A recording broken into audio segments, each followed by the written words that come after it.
Chers amis téléspectateurs, bonsoir. La République, oui, la République. On en parle encore dans ce nouveau numéro de votre émission Décryptage, une émission qui se propose de faire pour vous la lecture de l'actualité socio- et sociopolitique de la République démocratique du Congo. Vous savez, dans l'actualité, il y a dépôt du programme d'action du gouvernement à l'Assemblée nationale samedi, mais ce mardi, on annonce déjà le grand oral au niveau de l'Assemblée nationale, le baptême de feu, une première pour le gouvernement souminois et tous les 54 membres de cette équipe gouvernementale. On va parler aussi, bien évidemment, de l'actualité qui concerne le Sénat, où il y a la mise en place d'une commission chargée de l'élaboration du règlement intérieur. Là, nous allons tout droit vers l'élection et l'installation du bureau définitif pour mettre fin à la session extraordinaire inaugurale qui est aujourd'hui dirigée par le président du bureau provisoire Pascal Kinduelo. On va aussi, dans l'actualité, il y a l'incendie à Bukavu. Des grands dégâts matériels, des maisons incendiées. On signale aussi des pertes en vie humaine. On va parler aussi de la tuerie qui a eu lieu le 7 juin à Beni avec les ZDF qui sont désignés comme des présumés auteurs de cette tuerie, de ce massacre. On signale plus de 41 morts. Mesdames et messieurs, voilà, l'actualité c'est ça. Sur ce plateau, je ne suis pas seul, je suis avec Damien Terranova, à qui je m'en vais dire bonjour, bonsoir. Bonsoir, chers journalistes. Et je salue aussi nos téléspectateurs qui ont l'habitude de nous suivre. Justement. Moi, j'aime bien saluer ceux qui nous critiquent, ceux qui nous insultent sur les réseaux.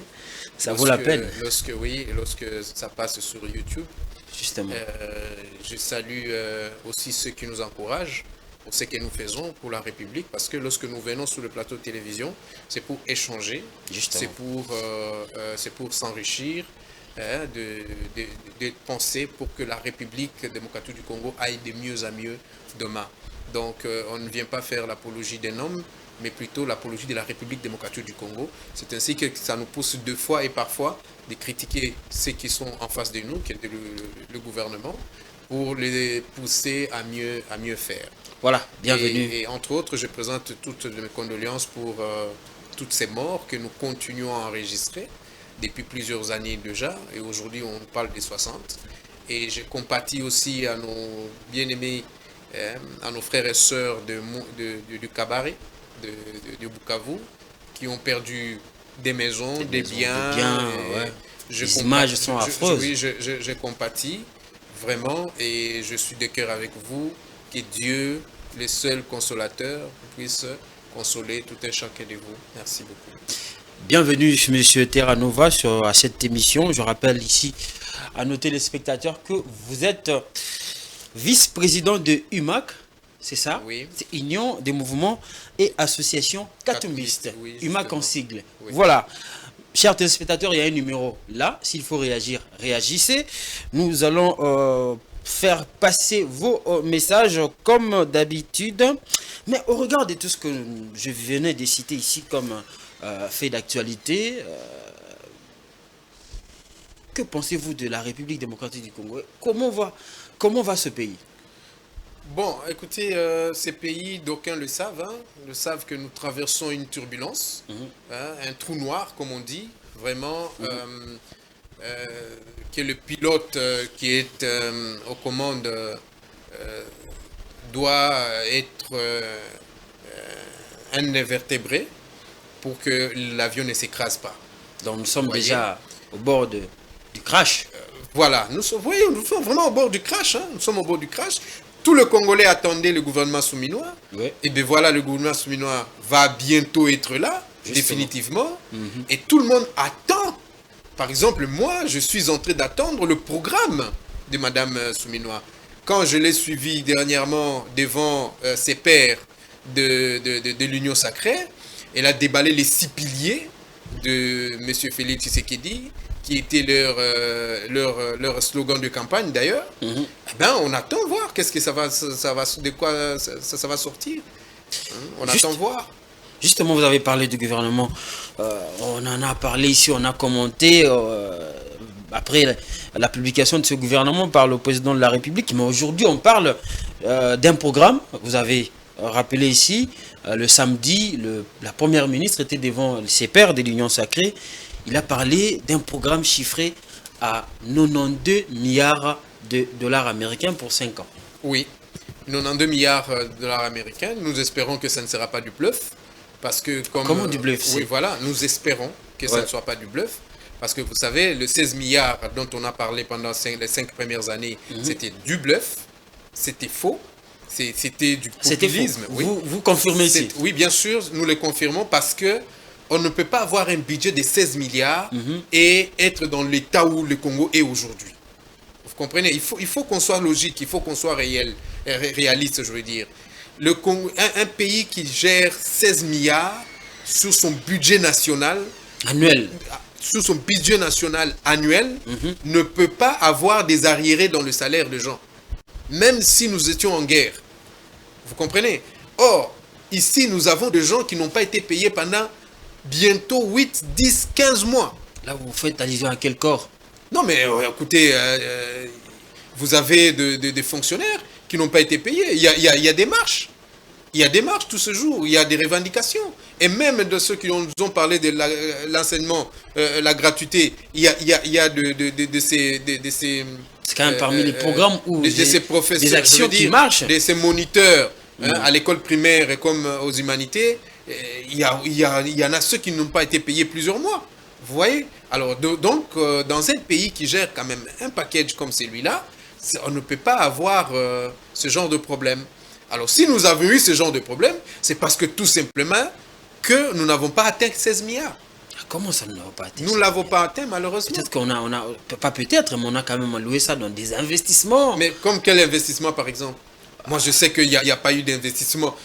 Tous les investissements que vous voyez, les immeubles, je vais parler de Mama Yemo, par exemple, c'est un investissement public-privé. Ah bon? C'est un investissement public-privé. Toutes les routes que vous êtes en train de voir dans la ville de Kinshasa, par exemple, ce sont des investissements publics-privés. Aujourd'hui, M. Ngobila a laissé à la ville de Kinshasa un trou de autant de milliards. Et il en demande encore avant de partir. Vous comprenez? Alors, c'est la même chose au niveau de la République. Qu'est-ce que vous vous êtes dit lorsqu'on a publié ce gouvernement? On revient un peu en arrière. Vous savez, moi, je vais vous dire... la taille... non, mais aussi les profils, c'est aussi très important. Madame Souminois, j'ai confiance. Ok, parce que c'est une bonne chose. C'est une personne que je connais personnellement, pas profondément, mais je connais son état de travail, et je sais que en tant que femme, elle va chercher à faire quelque chose pour laisser son empreinte. Parce qu'en fait, elle a toute la responsabilité, elle a la responsabilité de toutes les femmes de la République démocratique du Congo aujourd'hui. C'est la première femme première ministre, c'est la première femme arrivée à ces niveaux-là, et elle est en début de mandat de 5 ans, donc ça veut dire qu'elle va faire ce procès-là tout son temps. Vous voyez? Et je pense que Mme Souminois va se mettre au travail pour produire et laisser des empreintes. Ça, je crois dans la femme congolaise, qui est très intelligente d'ailleurs. Nos mamans ont été des femmes très formidables au Congo et même en Afrique. Elles se sont démarquées par beaucoup de choses. Et j'ai foi que Mme Souminois va faire quelque chose, quoique je sois de l'opposition, mais je reste congolais et je sais qu'elle va faire quelque chose. Nos téléspectateurs vont penser peut-être que vous croyez en elle parce que c'est une femme ou bien elle est compétente? Justement, elle est compétente d'abord, et ça il faut qu'on le dise, parce que moi je l'ai connue quand elle était au PNUD, et le PNUD ne prend pas n'importe qui, et donc elle a fait des prouesses là-bas. Et puis elle est partie de là, elle a été dans le cabinet de son nouveau ministre je sais pas, M. Moukoko Samba. Et elle a été là-bas. Je sais que M. Moukoko Samba, le professeur Moukoko Samba, c'est pas n'importe qui non plus. C'est une crème de la République démocratique du Congo. Et elle a fait des prouesses là-bas, jusqu'à aller se retrouver ministre du plan, ministre d'État au plan. Elle a succédé à Mwando Simba, à l'excellence Mwando Simba, qui est l'honorable aujourd'hui, et même hier il l'était, et elle a fait des prouesses. Et avant d'arriver là-bas, elle était au cabinet de M. Félix Tshisekedi. Donc je vois que c'est une femme qui a de l'expérience dans la manière de gouverner. Et aujourd'hui, elle est première ministre. C'est différent. En fait, dans ce pays, on n'a pas eu mieux que ça. Hein. Il faut qu'on se le dise. On n'a pas eu mieux un premier ministre qui a eu un tas de responsabilités d'État comme Madame Souminois. Ah, on va peut-être vous citer Matata Pogno, Adolphe Mozito. Peut-être, on peut le citer, mais Madame Souminois, elle a été mieux que ça. Parce que Madame Souminois a d'abord été subalterne, elle a vu comment est-ce que les chefs fonctionnent, et puis elle a été dans des programmes de développement de ce pays. Alors Beda, elle a un cursus qu'elle a à défendre. Et pour moi, je me dis, en tant que Congolais, et voir que cette maman qui est une crème dans l'intelligence, qui est une crème dans l'intelligence, elle va nous produire quelque chose. Ça, j'ai encore foi. Mais elle est dans une machine qui est Union Sacrée. Une machine politique. Oui, ça sera compliqué aussi. Je sais qu'elle a du mal déjà, parce que ces gens-là ne vont pas lui laisser la tâche facile, mais elle se bat déjà. Vous voyez, si sur 54 ministres, il n'y en a eu qu'une dizaine qui sont revenus, c'est déjà grand. C'est déjà beaucoup. Nous avons vécu ici dans ce pays, toujours avec M. Félix Tshisekedi, nous avons vécu avec le professeur, celui qui était Premier ministre avant, Ilunga Ilunkamba. Monsieur Ilunga Ilunkamba. On a vu les mêmes ministres qui étaient avec Monsieur Ilunkamba revenir avec Samalou Konde 1, avec Samalou Konde 2. Donc ça veut dire que il y a une bataille de gens qui sont habitués à manger, à être auprès du gâteau. Vous voyez? Mais Madame Souminois arrive, elle essaye d'imposer son point de vue et elle demande à ce qu'on revoie que les anciens ministres ne doivent pas revenir. Et donc on a fait un toilettage qu'elle a réussi. Beaucoup sont tombés et très peu sont restés encore, comme les Mboussa qui n'ont rien produit, comme le Nzangi qui n'ont rien produit, comme Jean-Pierre Bemba malheureusement, qui n'a rien produit aussi à son ministère. Depuis qu'il est au ministère, on n'a jamais récupéré Bunagana et même d'autres villes. Voilà, donc vous avez aussi des gens comme... il y a une panoplie des ministres qui sont restés, mais qui n'ont rien foutu. Et je crois que Madame Souminois va les tenir, je vais dire, à la nuque. Et quand on voit ce Congo, comment voyez-vous d'abord les 5 ans qu'on a vécu avec ce pouvoir et qu'est-ce qui doit être évité, peut-être, pour le Congo? Oui, ce qu'il faut que le Congolais retienne, les 5 ans de M. Félix Tshisekedi ont été calamiteuses. Justement. Et aujourd'hui, il y a beaucoup de choses à éviter. Il y a beaucoup de choses à éviter. Premièrement, il faut éviter le clientélisme qui gangrène l'Union sacrée.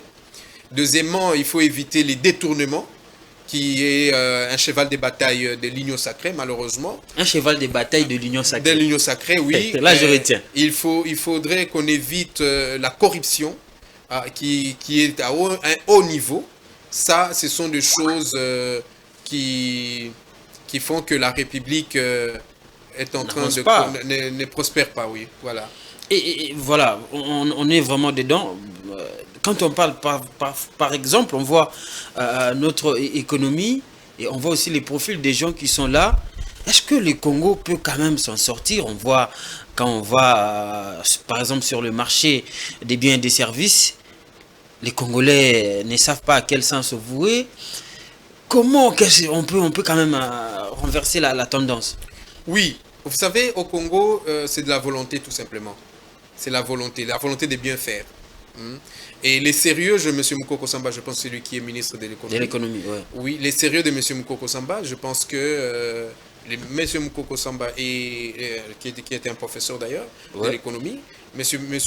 Moukoko Samba et Mme Souminois, qui est la Première ministre. La Première ministre, les deux, je crois que ça va nous produire, je pense que ça va nous produire quelque chose de mieux dans ce pays. Et dans le passé, il y avait aussi des gens qui ont travaillé là, donc on va dire que c'était pas mieux, ou bien la question n'était pas seulement à eux de régler. Bon, vous savez, quand M. Fidel Kamere est arrivé à ses postes, il n'est pas venu travailler. Il est venu... Comment ça, n'est pas venu travailler? Oui, il n'est pas venu travailler pour la République démocratique du Congo parce qu'il vient post-prison. Hein. Il revenait de la prison. Donc, quand il arrive là-bas, il devait se faire une santé financière. Oui, il devait se le faire. Et puis, vous voyez, la première des choses qu'il a fait, c'est faire nommer sa femme à gauche, son neveu à droite, ses filles, ses belles-filles, en fait, au centre et je ne sais pas où. Il ne s'est pas donné pour sauver les Congolais. C'était un monsieur meurtri par le Congo. Le Congo l'avait déçu, en fait, en les condamnant. Vous voyez? Et donc, quand il est arrivé, il n'a pas travaillé. On l'a vu quand même au front avec cette question des maïs en Zambie. Il n'a jamais produit. Là encore, il a détourné de l'argent, malheureusement. Ah oui, mais parce que, écoute, il fait un voyage, il trimballe avec lui 5 ministres, avec lui, ils vont nous chercher les maïs et ils nous n'amènent rien. Est-ce que vous avez vu une seule graine de maïs venir? Ce n'est jamais venu. Jamais. Mais écoutez, vous l'avez vu où? Nous sommes à la République démocratique du Congo. Vous avez vu les maïs venir de l'Afrique. D'ailleurs, quand ils sont dans l'Afrique du Sud, l'Afrique du Sud a refusé de nous donner les maïs parce qu'il y a la sécheresse là-bas. Ouais. Et la Zambie est de même. C'est-à-dire, ils ont dilapidé de l'argent de l'État. Ils sont partis avec 5 millions qui ne sont jamais revenus dans la caisse de l'État. Jamais. Mais écoutez, Oyokaki Yango Wapi. Qui t'a dit que ces gens-là, quand ils sont revenus, ils ont remis autant dans la caisse de l'État? Vous l'avez entendu? Mais vous savez, les amis de Lubumbashi, peut-être vous diront le contraire. Moi, je suis dans le commerce. Ils ne me diront pas le contraire parce qu'il n'y a pas eu de maïs qui sont venus. Ils ne diront pas le contraire. Mais il n'y a rien, même pas une graine. Vous savez que c'est grave ce que vous dites. Mais écoutez, monsieur, nous sommes au Congo. Les politiques au Congolais, lorsqu'ils font quelque chose... Regardez, comment il s'appelle, le ministre qui est parti là. C'est ministre de l'Industrie. Julien Paluku. Julien Paluku, quand il a eu l'opportunité de faire une industrie de cure-dents, il est sorti sur les médias. Hein, papa? Cure-dents, mais que c'était quand même une première. Ils ont créé une usine comme ça à Maluku. Mais monsieur Julien Paluku l'a pris comme sa production de 5 ans. Sa réalisation, je veux dire. C'était ça, sa réalisation de 5 ans. Cure-dents. C'est la première fois au Congo que nous avons une industrie de cure-dents. Vous comprenez? Alors, dites-moi, s'il y a eu des maïs qui sont venus par le leadership de monsieur comment s'appelle, de monsieur Vital Kamerhe et tous ceux autres qu'il avait tremballé dans sa jupencière, eh bien, écoutez, on n'aurait pas eu de place dans les oreilles. Ils allaient chanter ça à tue-tête. Bon, on parle de l'investiture aussi de ce gouvernement qui aura lieu demain. Déjà, vous voyez comment l'affaire. Déjà, on crie à la corruption et ça court, ça chuchote ça et là. Oui, vous savez, nous l'avions dit, nous l'avions décrié déjà bien avant. Nous savions que M. Félix Tshisekedi aura du mal à former un gouvernement. Il n'a pas eu du mal, il a quand même formé son gouvernement. Oui, si, mais écoutez, ça nous a pris 6 mois pour faire un gouvernement. 6 mois c'est trop. Et après 6 mois, il y a la grogne dans la famille Union Sacrée. Ils s'entrebattent là-bas. Vous voyez? Et aujourd'hui, on parle d'une certaine corruption. Parce qu'il y a certaines personnes, il faut leur fermer la bouche. Malheureusement, comme ils sont là-bas pour chercher à manger, et tout le monde saute à l'eau. Donc, je tente de dire que nous savions qu'il aura du mal à former les gouvernements. Et vraiment, le mal, il en a eu, parce que ça lui a pris plus de temps que prévu pour sortir un gouvernement. Et aujourd'hui, monsieur, il a un gouvernement qui est contesté dans sa propre famille politique. Des frustrations, il faut le dire. Ça a toujours eu, les cas, c'est toujours le cas. Ici, ce n'est pas les frustrations, ici c'est une contestation à plus de 80% de ceux qui sont dans l'Union Sacrée. 80 déjà. Hier, j'étais avec quelqu'un de l'Union Sacrée, il me dira, mais non, mais écoutez, les listes qui ont été produites par les caciques de l'Union Sacrée, ce n'est pas les listes qui ont été publiées. Donc, ce qui veut dire qu'il y a une crise profonde là-bas. C'est aussi que vous voyez... Ils ont été reçus par M. Kabouya, ils ont été reçus par M. Vital Kamerhe, finalement la ministre va la recevoir, mais au final, ils ne sont pas venus au briefing de la Premier ministre. C'est terrible. Non, il y a une crise. Ils ne sont pas venus, mais bien sûr, ils ne sont pas venus au briefing de la Première ministre, finalement, sur le 6 ou 5, sur le 6 présidents, il n'y en a eu que 2. qui se sont présentés, c'est-à-dire Vital et Mbosso. Mbosso. Et Pépé Mbosso qui était là. Mais les autres ont boycotté. Ils ne sont pas venus. Peut-être qu'ils sont occupés à d'autres responsabilités. Mais c'est ça leur travail, justement. Il n'y a pas d'autres responsabilités. Il y a aussi d'autres qui étaient en même temps ministres non, comme qui, par exemple, Jean-Pierre Bemba, d'ailleurs, qui est ministre de ce gouvernement, n'est pas venu. Il n'était pas désigné par... Il n'est pas venu. Non, on ne devait pas le désigner. Même lui, il est frustré. Parce que selon lui... comment ça se frustré? Même Jean-Pierre, je vous le dis, nous sommes à la télévision, même Jean-Pierre est frustré parce qu'il s'est dit, la liste que lui a donnée, ce n'est pas les personnes qui ont été citées, qui ont été nommées. Donc il est mécontent. On peut l'appeler comment? On les a roulés ou c'est les choix? Non, en fait, tu sais, il y a une part. Je me répète, moi je soutiens Moïse Katumbi Chapwe. Ça c'est clair. Mais je reste congolais. Monsieur Félix Tshisekedi a en lui un bon sens. Vous comprenez? Parce qu'il connaît la souffrance des Congolais. Et il sait que les personnes avec qui il est, il y en a certains qui y sont parce qu'ils ont besoin juste d'argent. Mais il ne peut pas se défaire parce que lui aussi a donné certaines paroles à ces personnes-là en les rassurant d'un certain partage. Bon, disons oui aussi. Alors, arrivé au final, M. Félix Tshisekedi, c'est trouvant que les autres sont sérieux et certains ne le sont pas, eh bien, qu'est-ce qu'il fait? Des fois, il lui arrive de prendre des décisions sans consulter ses collaborateurs. C'est ainsi que, vous voyez, on produit une autre liste que les autres ne connaissaient pas. Et quand on cite les noms, il y a des noms qui ont été ajoutés le même jour. Vous savez, ce problème ici, même... c'est terrible, hein? On ne sait pas lire dans les boules de cristal pour connaître l'avenir, mais un jour, peut-être qui sait que Moïse Katumbi va diriger ce pays, il va être buté au même problème. Hein? Oui, malheureusement. Le problème de l'entourage, c'est sérieux. Malheureusement, c'est pourquoi nous avons besoin d'un nouveau leadership. Ah, comment le dire? Oui, un nouvel leadership dans la République démocratique. Écoutez, moi je suis congolais. J'ai vécu dans ce Congo depuis... Aujourd'hui, j'ai 50 ans. Vous comprenez? Donc ça fait 50 ans au moins que je lutte. Je lutte depuis les ventres de ma mère. Je suis en train de lutter. Depuis le ventre de... Mais écoutez, on lutte tous. Parce que quand vous avez une mère qui ne sait pas joindre les deux bouts de moi déjà et toi tu es dans son ventre, tu subis les conséquences. Vous comprenez? Soit si tu as à ses mamelles, elle ne sait pas qu'est-ce que vous allez manger aujourd'hui, mais toi aussi tu compatis à cela. C'est ça le Congo, hein? Mais justement, tous les Congolais le savent. Tous les Congolais le savent. Et aujourd'hui, nous avons besoin d'un nouveau leadership. Nous devons refuser ce genre de coalition. Même Moïse Katumbi, où il est, il doit le savoir. Là, il faut changer la constitution carrément. On ne changera pas la constitution, mais seulement on doit faire bien les choses. Avec les coalitions, toujours. Pas nécessairement, on n'est pas obligé toujours de faire des coalitions. Comment on va gouverner sans... Mais justement, c'est lorsqu'on doit avoir un programme qui doit être acceptable par tous. Vous comprenez? Ce n'est pas difficile, ce n'est pas impossible non plus, mais on peut avoir un programme qui est accepté par tout le monde. Et vous avez la majorité au Parlement. Avec les Congolais, c'est compliqué, hein? Mais justement, il faudrait que les Congolais prennent tous conscience, mon cher frère.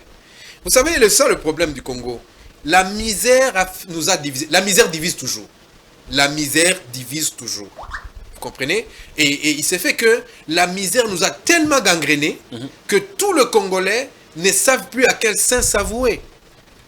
Or, il y a possibilité que nous puissions les transcender. Nous transcendions cette misère et nous nous concentrons sur l'essentiel pour le pays. En se faisant de sacrifices. Vous dites, écoutez, trop c'est trop, ça ne va pas évoluer comme ça. Nous allons prendre le taureau par les cornes. Voilà, tel clientélisme, tel népotisme, tel tribalisme, nous devons le bannir et nous devons rester focus à la nation. Et vous verrez que les choses telles que nous les connaissons aujourd'hui, ça va partir. Vous avez parlé tout petit peu de la Constitution ici, mais si on assiste aujourd'hui, par exemple, pour former un gouvernement, pour investir un gouvernement, il faut des pots de vin.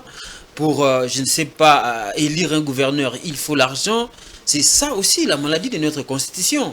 Non, ce n'est pas constitutionnel, malheureusement. Non, la Constitution ne permet pas comment on appelle la corruption. Non, la Constitution d'ailleurs condamne la corruption. Elle condamne la corruption, elle condamne le népotisme, elle condamne le régionalisme, elle condamne toutes ces anti-valeurs-là. La Constitution les condamne, cher ami. Et tout ce que vous voyez, c'est ce que je suis en train d'appeler, de dire. C'est de la médiocrité, en fait, au sommet de l'État. Tout simplement, la médiocrité. Un chef ne peut pas faire ce que la Constitution condamne. Par exemple, sourdoyer les gens pour que tu sois voté. Aller dans le sens de motiver les gens pour qu'ils t'accompagnent. Non, pas du tout. Et aussi longtemps que nous aurons des personnes comme ça, malheureusement, comme M. Félix Tshisekedi le fait, nous n'aurons pas la paix au Congo. Voilà, nous sommes sur ce plateau avec Damien Terranova. Je rappelle qu'il est vice-président de UMAC, Union de mouvements et associations katumbistes. Il soutient justement les idéaux de Moïse Katumbi. Bon, on va parler aussi de notre secteur. On a parlé de la situation socio-économique des Congolais. Si vous avez aussi un mot là-dessus, vous allez ajouter. Je vous l'accorde. On va parler aussi de la question sécuritaire. Comment vous voyez-vous, je ne sais pas, finir avec cela, avec ce gouvernement? On avait Jean-Pierre Bemba, aujourd'hui on a Guy Mwadianvita. Je pense que vous êtes aussi informé.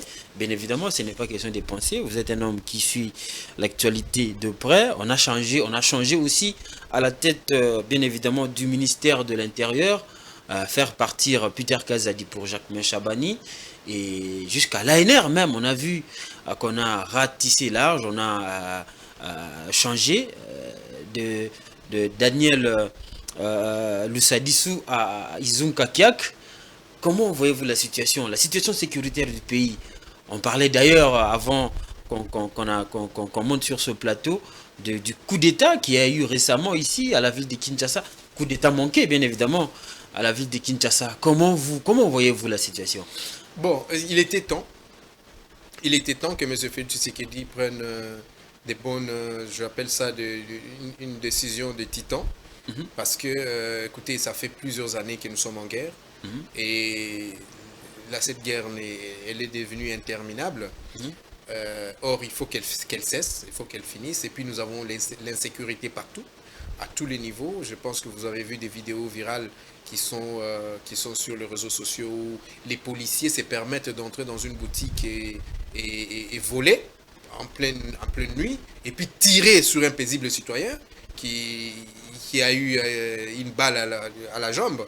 Alors, ben, tout ça là, il était temps que qu'on puisse changer qu'on puisse changer l'appareil sécuritaire. Est-ce que c'est vraiment une question d'homme, hein? Justement, mais tout est question d'homme. Parce que le système au Congo, nous avons le meilleur système de sécurité. Mais malheureusement, nous n'avons pas assez d'hommes pour appliquer cette politique. Mais je crois qu'avec M. Chabani, qui est un vrai fils de la démocratie congolaise, et qui a toujours espéré, qui a toujours voulu que les choses changent dans ce pays, mais aujourd'hui qu'il est devenu ministre de l'Intérieur, je pense que sur le plan sécuritaire, les choses vont sérieusement bouger. Surtout sur le plan de la défense. On va continuer avec cette politique d'appeler d'autres forces étrangères pour nous aider. Mais écoutez, vous savez, dans le monde entier, aucun pays n'a gagné la guerre seul. Justement. Oui, alors cette question-là, elle est bonne, mais il faut savoir qui appeler et pourquoi faire. Nous avons vu dans ce pays Mobutu faire recours aux Français et aux Marocains. Mais ils avaient fini la guerre dans le Katanga. Vous voyez? Mais aujourd'hui, nous avions été déjà avec plusieurs partenaires. On a commencé avec les YAC, ok? Et ils n'ont rien foutu, les Kenyans, qui sont partis, et les Kenyans et les autres. Et aujourd'hui, nous avons la SADC, qui est là. Pardon? On peut déjà... je ne sais pas, donner une cote à ce que la SADC fait. Bon, écoutez, sur le terrain, nous sommes en train de voir ce qui se passe. Je ne peux pas commenter là-dessus parce que nous attendons. Peut-être ça fait partie de la politique stratégique, mais nous attendons de voir des grandes villes être récupérées. Et ça, nous attendons. Là encore, il y a un souci. Alors, monsieur qui vient d'être nommé comme... Guy Mwadianvita. Guy Mwadianvita, je ne connais pas son cursus. Je ne connais pas son expérience. Il vient du journal officiel. Ben voilà, il était au journal officiel. Des directeurs généraux. Attendons voir sa politique. Peut-être qu'il a une idée nouvelle, une nouvelle idée pour nous sortir de là. Parce qu'on doit finalement sortir de là. Dans l'ensemble, quelles sont les chances que vous donnez à ce gouvernement qui doit s'installer, je ne sais pas, demain ou après-demain? Bon, justement, moi, je leur donne d'abord un bénéfice de doute de 50. Ah? Oui. 50? 50%. Donc, quand on parle, par exemple, de 16 milliards, il faut croire que c'est 8 milliards. Oui, par exemple. Comme vous l'avez dit ici, ça n'a pas été le cas avec... Oui, ça n'a pas été le cas. Ils le savent, nous le savons et nous le disons. Voilà. Bon, voilà, nous tendons vers la fin de cette émission, de cet échange, je vais dire, avec Damien Terranova, le katumbiste, parce qu'il est vice-président de l'UMAC, Union des mouvements et associations katumbistes. On va aborder un sujet. Le week-end dernier, on a vu le président de la République nommer les nouveaux gouverneurs. Et les nouveaux gouverneurs qui ont été élus le 29 avril 2024. Et il faut dire que on a assisté à des scènes aussi, comme je l'ai dit tantôt, des corruptions, des bruits de corruption, parce que ce n'est pas encore confirmé par les instances judiciaires, on va dire comme ça. Est-ce qu'on va continuer, je vais poser une question comme ça, avec cette élection de gouverneurs par les députés provinciaux? Vous savez, mon frère, lesquelles élections pensez-vous il sera meilleur avec les mêmes acteurs? Lesquelles?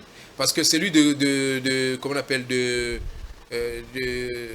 députés nationaux qui passent au suffrage universel direct. Ouais. Là aussi, nous décrions parce que nous avons vécu des machines à voter à la maison. Dans des maisons, vous voyez? Et puis nous, aujourd'hui... La CENI a sanctionné quelques têtes. Et puis aujourd'hui, oui, qui ont été réhabilités. Aujourd'hui, nous avons des gens comme, je veux dire, qui sont là pour...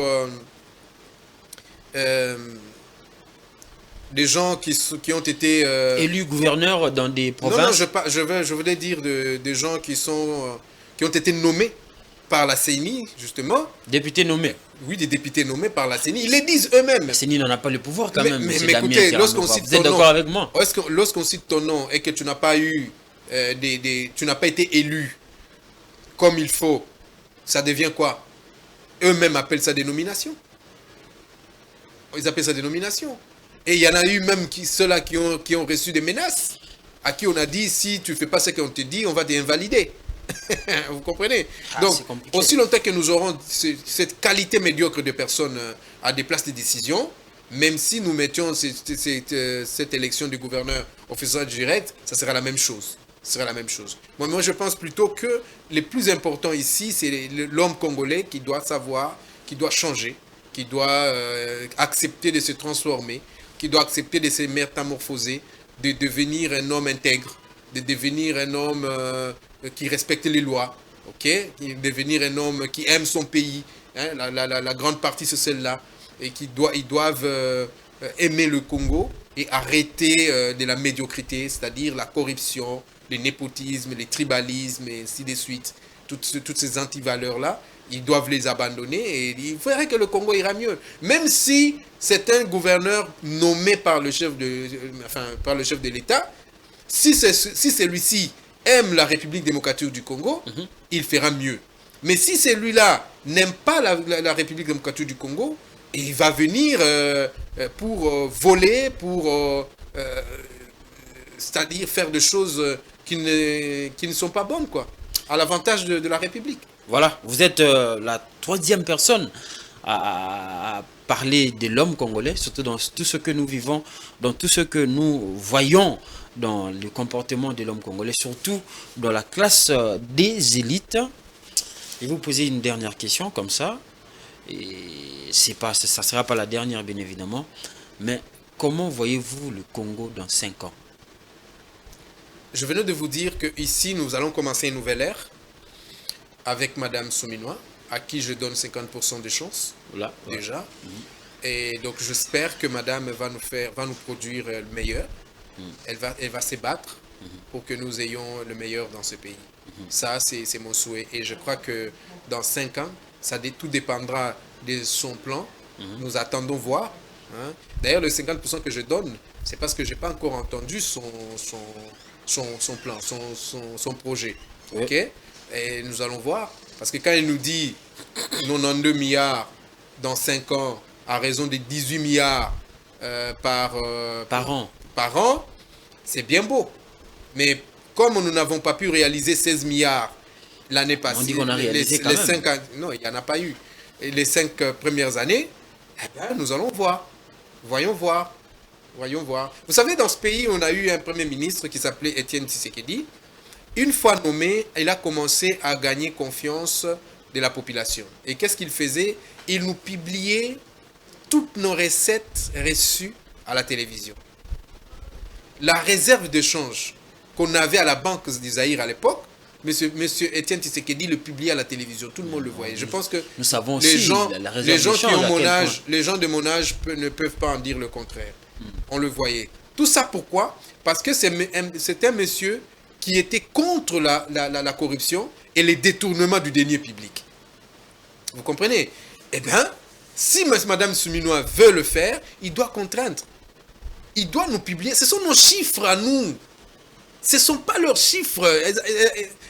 Comme disait d'aucuns, ils ont salaire na mutute pour bomba. Je vois, la Banque centrale fait aussi des efforts pour publier certains chiffres. C'est notre argent. Ils doivent nous les publier. Ça doit être public à la télévision.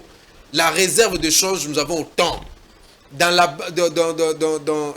les dépenses mensuelles, nous avons autant.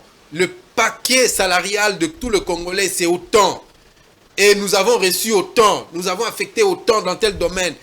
Sous l'infrastructure, parce qu'il a parlé des infrastructures, sous les infrastructures routières, nous avons alloué autant. Et ça sera réparti A, B, C, D, E, C. Vous voyez? Alors, c'était comme ça qu'un pays évolue. Tout le monde suivra cela et je crois qu'il y aura difficile de détournement. Parce que tout celui qui recevra, il saura que c'est connu par tous. Et tout le Congolais va mettre les yeux dedans. Mais mon cher, comment tu gères là-bas? Vous voyez un peu? Et l'IGF, il sera derrière. Non seulement l'IGF, mais le premier IGF, ça sera les personnels qui se trouvent dans ces ministères-là. Ils sauront que nous avons reçu, je prends un exemple, 100 000 $ pour le mois. Et les 100 000 $ seront répartis dans telle rubrique A, B, C, D. Vous comprenez? Et ça doit produire ça. Tout le monde verra et tout le monde le suivra. S'il y a un couac à un certain niveau, le premier IGF seront les membres du cabinet. Avec plusieurs dépenses qu'il y a dans ce pays, vraiment. Mais tout simplement, c'est ce que je dis, toutes ces grosses dépenses-là doivent être chiffrées, énumérées. On saura, telle dépense, il faut autant. Telle dépense, il faut autant. Parce que vous savez, c'est quoi le problème? Moi, j'étais dans un cabinet ministériel. L'argent arrive. Tout le monde ne sait rien. Il n'y a que le ministre qui sait. Et le financier, on les appelle encore comment? Les gens du budget qui sont commis, des finances qui sont commis, les sous-gestionnaires. C'est-à-dire, il y a le ministre et les sous-gestionnaires qui sont au courant du chiffre. Mais c'est tout à fait normal qu'ils puissent boutiquer cela.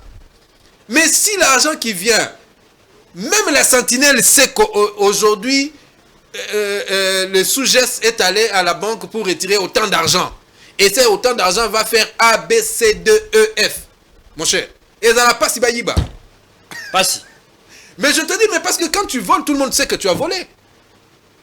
Tout le monde saura. C'est par exemple, je te dis, papa, avant de partir de la maison, il donne le Minerval à tous les enfants. Il sait que celui de l'UPC, enfin, de telle université paye 300, celui de telle autre université paye 400. Le petit, le cadet sait que papa a donné l'argent pour le Minerval de ça et ça. Mais au bout d'un moment, si on constate que tu ne vas pas à l'école ou à l'université, tout le monde va te poser la question, pourquoi? Pourquoi tu ne pars pas à l'université? Alors tu ne peux pas dire qu'on n'a pas payé le Minerval. Mais dans tout ça, il y a aussi une responsabilité. Parce que tout le monde sait que ton Minerval était payé. Et c'est la même chose dans la République démocratique du Congo aujourd'hui. Il faut qu'il y ait cette transparence budgétaire. Il faut que... Vous voyez, je viens de vous dire ici qu'ils n'ont pas atteint 16 milliards. Mais combien de Congolais connaissent qu'ils n'ont pas atteint 16 milliards? Combien de Congolais savent que l'argent qu'ils ont dépensé à la CENI, c'est de l'argent qui nous avait été donné par la FMI pour un autre projet et qu'ils ont détourné en mettant... Non. Mais voilà, tu dis non, c'est parce que tu n'as pas l'information. On vous dira le contraire. Je te donne l'information. Mais ça n'a pas été produit au Congo, mon frère. C'est pas notre budget, c'est pas notre PIB, c'est pas notre production interne. Non. C'est de l'argent qui est venu de loin, qu'on nous a aidés. C'était une aide pour un projet. Et ils l'ont détourné pour justifier les élections. C'est grave, hein, les affirmations. Mais écoutez, ils les savent, c'est pas grave. Les élections ont été financées par l'argent qui est venu. Propre argent. Non. Si je vous pose, c'est parce que je ne peux pas poser la question. Mais si vous étiez un collègue, un des co-débatteurs, j'allais vous demander qui est venu dans quel domaine. D'où est venu cet argent? Les milliards, bien évidemment. Mais les trésors publics, papa. Et puis c'est échelonné. Les trésors publics, c'est un tout qui reçoit même les aides, ça entre pas les trésors publics. Voilà. Même les aides, ça entre pas les trésors publics. Même l'argent qui vient de la FMI entre pas les trésors publics. Justement. Mais justement, c'est ce que je suis en train de vous dire. Donc cet argent n'a pas été produit dans la République démocratique du Congo. C'est une aide qui a été donnée et vous l'avez détourné pour le mettre dans les élections, lesquelles d'ailleurs, on ne connaît pas le chiffre exact de l'argent qui a été dépensé. 1,2 milliard. Mais combien vous avez dépensé sur le 1,2 milliard? Ça, c'est le travail de la Commission électorale nationale indépendante. C'est par là que les sérieux doivent commencer. Si Mme Souminois veut réellement réussir son mandat, elle doit savoir nous publier les dépenses de son gouvernement, les inputs et les sorties de son gouvernement, qu'on sache combien a été loué. Vous savez, dans ce pays, il y a eu un monsieur qui avait reçu de l'argent pour faire une route. Et c'était écrit sur le pancarte. Et la route, c'était 10 km qui devait coûter 10 millions de dollars. Quelle route parlez-vous? Je parle de la route 24 novembre, ex-24 novembre, la route des Libérations, à l'époque de M. Kabila, 2006-2009. Et cette route devait prendre autant de temps. Autant de temps, c'était quoi? C'était, je crois, une année. Et ça devait, je crois, c'est 10 km. Lorsque le Congolais constatait que na pancarte, que l'argent qui a été donné, c'était 10 millions, et que la route devait prendre 12 mois, le jour que nous sommes allés au-delà de 12 mois, il y a eu la grogne. Et ils ont invité eux-mêmes M. Kabila de venir voir la route. M. Kabila est descendu sur le terrain, il a trouvé que la route n'a pas été faite. Et le monsieur avait été arrêté. Vous comprenez? C'est ça ce que nous voulons. La République démocratique du Congo, elle est encore vierge. Vous comprenez? Les ministres doivent être tout simplement de bons cœurs et de bonnes moralités. Et cela doit commencer par Mme Souminois. Il faudrait qu'elle nous publie ce que nous avons dans les réserves. Ça, c'est publié à chaque mois. Si vous allez dans le site de la Banque centrale, vous allez voir ça. C'est régulier. Non. On dit deux choses. Tu dis le contraire de ce que je suis en train de dire. Oh. La banque peut publier, mais je dis les dépenses doivent être publiées. Les dépenses. De chaque ministère, de combien ils reçoivent. Même le salaire, on doit savoir c'est combien. Ça, c'est quel un est le débat. package? Quel est le package? Pour combien de personnes ils seront payés? Les directeurs, les chefs de division, les chefs de bureau, les AB1, les ABD, les ATB et tout ça, tous ce genre là-bas, leur salaire doit être visible. Et on saura, ils ont été, on a affecté autant de milliards dans tel ministère pour autant de personnes. Ceux qui basent un nombre, on a été battu, on a revendiqué. Ils viendront, et c'est par là que les sérieux vont commencer. Mais justement, tous ceux qui ne connaissent pas, moi j'étais dans ces histoires-là, tout le monde connaît tout le monde. Lorsqu'on voit un nom qui apparaît et que celui-là n'est pas de notre ministère, ils vont le décrier. T'en fais pas. C'est comme ça. Parce que, vous savez pourquoi? Parce qu'on dit toujours, oh non, on ne sait pas combien de personnes il y a. Mais c'est parce qu'ils entretiennent ça. C'est facile de connaître combien de personnes il y a. Très facile. Merci beaucoup, monsieur Terranova. Comment va Moïse Katumbi? Hyper bien. Hyper bien. Hyper bien. Il est là. Nous aurons le congrès qui va... Encore, mais vous avez eu récemment ici un congrès avant. Non, ça c'était quoi? C'était, comment je vais appeler ça? Conclave ou quoi? Non. Le conclave, c'était... Le premier congrès, c'était pour choisir M. Katumbi comme président. Mais maintenant, nous allons avoir un congrès. Je ne suis pas habilité d'en parler parce que je ne suis pas... Justement. Je ne suis pas... non seulement je suis pas d'ensemble, mais aussi je ne suis pas le porte-parole. Mais je sais qu'il aura, mon président, bientôt, il aura un congrès du parti. Un congrès du parti pour la redynamisation du parti. Et 2028, il va aussi revenir. Je souhaite qu'il soit reconduit comme notre candidat. Voilà. Merci beaucoup. C'était Damien Terranova.